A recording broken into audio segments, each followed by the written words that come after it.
Halo, jumpa lagi dengan saya di kuliah Apoteker Anton. Di kuliah ini kita akan belajar tentang ini adalah video ketiga tentang evidence-based practice in health, dan ini digunakan untuk mata kuliah farmasi klinik di Fakultas Farmasi Universitas Jember.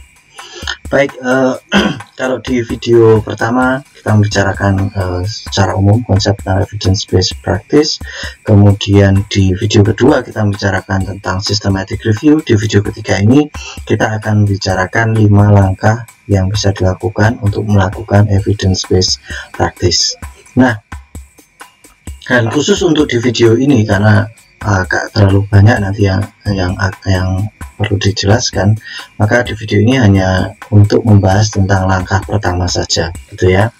Nah, ada 5 langkah untuk melakukan EBP ya, atau ya common name-nya yang lebih populer itu EBM gitu ya, evidence based medicine, karena pertama kali dimulai di bidang kedokteran. Ada ask, acquire, appraise, apply, dan audit atau 5A's ya, yang kalau kita lihat ya itu bisa menjadi sebuah siklus begitu ya untuk mengambil keputusan klinik yang sesuai dengan patient values ya, sesuai dengan juga clinical expertise. Yang pertama adalah formulate an answerable question. Kemudian yang kedua, track down the best evidence of outcomes available. Jadi menelusuri literatur yang paling baik gitu ya, yang paling baik dan ada sekarang ini. Kemudian critically appraise the evidence, oke. Kemudian apply the evidence. Kalau sudah di critically apply, pakai critical appraisal ya, evidence yang ada dicoba dikritisi, nah kemudian diterapkan. Dan terakhir adalah audit atau mengevaluasi efektivitas dan efisiensi dari proses yang sudah dilakukan. Atau tadi ada 5A, yaitu ask, kemudian acquire, appraise, apply, dan audit. Nah, di video ini kita hanya akan membahas tentang langkah yang pertama, yakni ask atau formulate an answerable questions. Maksudnya seperti apa? Bagaimana cara membuat suatu rumusan pertanyaan yang bisa dijawab gitu ya, bisa dijawab. Baik, kita bisa menggunakan prinsip PICO ya dalam membuat pertanyaan atau merumuskan pertanyaan yang bisa dijawab gitu ya. PICO terdiri dari unsur P ya, P patient problem atau populations ya, sebenarnya juga medical condition gitu ya. Kemudian I intervention, kemudian C comparison atau control, kadang-kadang disebut seperti itu. Kemudian yang O itu outcome. Jadi PICO akronim dari kata huruf pertama dari masing-masing unsur ini. Jadi kalau yang patient problem atau populations itu bisa mencakup karakteristiknya age, sex, atau gender dan ethnicity gitu ya. Kalau itu memang kontekstual atau terkait dengan medical conditions atau medical problems yang dihadapi oleh pasien. Misalnya kalau kita ngomongkan breast cancer, ya pasti populasinya adalah female. Prostate cancer yang male gitu ya, male patients. Walaupun bisa jadi breast cancer itu juga terjadi pada laki-laki, makanya kita perlu stating karakteristiknya juga di wanita. Misalnya lupus, systemic lupus erythematosus, walaupun umum terjadi pada gender wanita, tapi juga mungkin terjadi juga pada pria. Maka kalau misalnya kasusnya di pria juga harus ada statement tambahan, ada kata yang menjelaskan tentang di pria begitu. Dan intervention itu intervention of interest, bisa macam-macam, dan ini menunjukkan topik atau domain yang mau dicari itu tentang apa. Misalnya tentang terapi, tentang diet, tentang fisioterapi, tentang diagnostic test, tentang exposure, tentang safety, dan lain sebagainya. Kemudian ada comparison atau control yang digunakan sebagai pembanding dari intervention yang dipilih ya. Kemudian terakhir ada outcome. Jadi apakah yang outcome yang diharapkan dari intervention yang dilakukan ya. Nanti bandingkan dengan kontrol, hasilnya seperti apa. Jadi dari menggunakan prinsip ini kita nanti kemudian membuat answerable questions ya, pertanyaan yang bisa dijawab ya. Oke. Baik, kita belajar dari sebuah kasus misalnya, silakan disimak. Ada seorang ibu lansia itu 71 tahun yang memberitahu kalau dia baru saja didiagnosis mengalami dislipidemia yang ditandai dengan trigliserida yang tinggi dan juga LDL kolesterol yang juga tinggi. Nah, beliau mendapatkan dua obat, yakni atorvastatin 20 mg once daily atau 1 kali sehari, dan juga salah satu golongan fibrat, yakni fenofibrat 200 mg. Kemudian dia bertanya, pertanyaan utamanya adalah apakah dia boleh kalau cuman ambil satu saja, apa maksudnya minum satu saja daripada harus minum 2 obat. Nah, ini tentunya kita butuh evidence untuk menjawab ini, tidak sekedar katanya dan lain sebagainya. Kalau kita punya buku yang terbaru, literatur terbaru yang sudah ada, atau kita baru saja fresh dapat webinar begitu ya, yang marak di masa pandemi ini, oke, kita bisa pakai itu ya. Tapi ingat, itu kadang-kadang juga expert opinion. Kalau kita betul-betul pengen yakin, maka kita bisa melakukan penelusuran gitu ya, nanti di langkah kedua. Nah, dari kasus ini kita bisa mengidentifikasi unsur population, kemudian intervention yang diinginkan, comparator atau control, dan outcome yang diinginkan. Kalau kita lihat dari unsur patient, problem, atau population, kita melihat ini kasus untuk elderly women ya, yang memiliki kasus dislipidemia dengan hypertriglyceridemia dan high LDL-C. Dan intervensinya ada kombinasi ya antara atorvastatin dengan fenofibrat, dan dibandingkan dengan penggunaan obat-obat ini secara sendiri-sendiri. Atorvastatin sendiri ya, dia pilih sebenarnya dia agak lebih suka kalau minum obatnya satu saja ya, atorvastatin saja atau fenofibrat saja.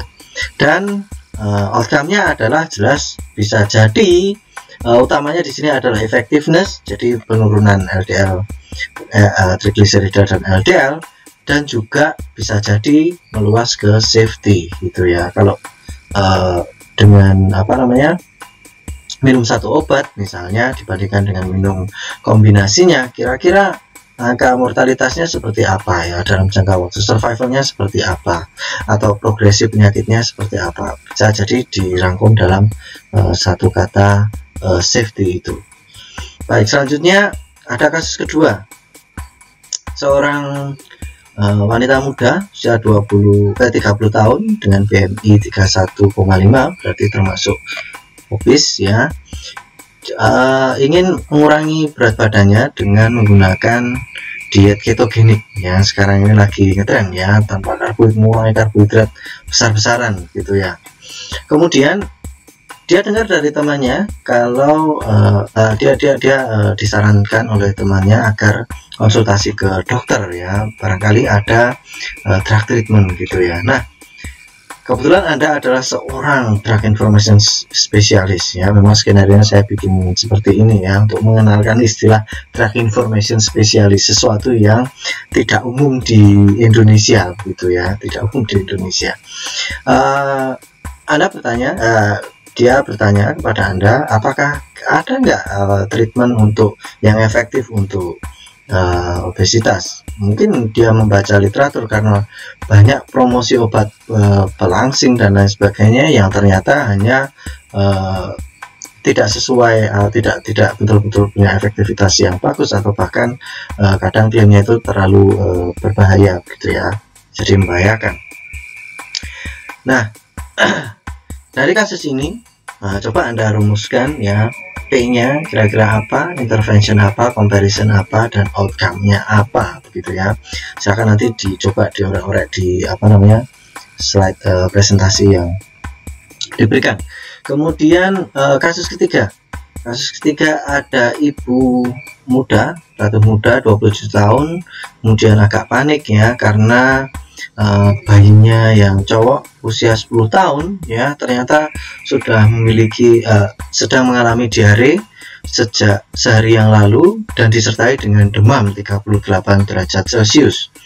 Nah, kemarin-kemarin ya dia memberikan bayinya ini separuh dari produk herbal yang memang biasanya digunakan untuk diare ya, dan itu dicampurkan dengan makanan bayi karena 10 bulan sudah MPASI begitu ya. Nah, selanjutnya dia datang ke apotek Anda ya, community pharmacy, dan bertanya mau membeli loperamid karena tetangganya dengar kalau loperamid itu ampuh untuk mengatasi diare ya. Anda tahu sebenarnya kalau anak-anak jelas berkontraindikasi dengan loperamid berkontraindikasi dengan anak-anak gitu ya, tapi Anda bisa kemudian ingin tahu apa yang paling baik begitu ya untuk terapi diare si anak begitu. Nah, dari kasus ini kita bisa mencari PICO-nya ya, unsur P, I, CO-nya seperti apa.